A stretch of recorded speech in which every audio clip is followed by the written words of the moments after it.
Il y a vraiment des découvertes scientifiques, moi, qui me laissent rêveur.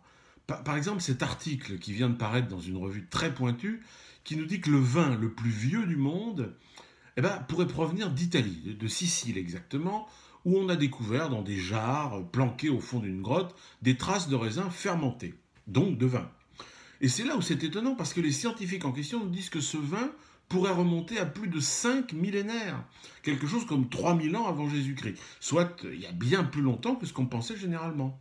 C'est quand même fascinant. Ça veut dire que 3000 ans avant l'arrivée du hippie de Nazareth, on se piquait déjà la ruche en Méditerranée.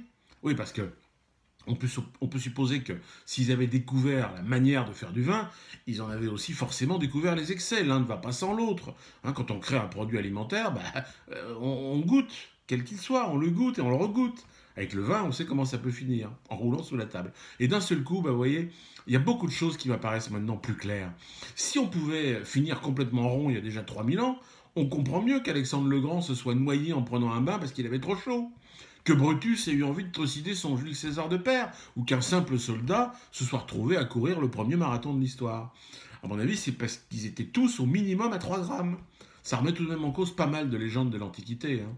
Et alors tous ceux qui étaient prétendument présents à Bethléem un soir de Noël dans une étable, je vous raconte même pas. Si l'alcotest avait existé à l'époque, mais il n'y en a pas un qui aurait pu rentrer chez lui en char à bœuf.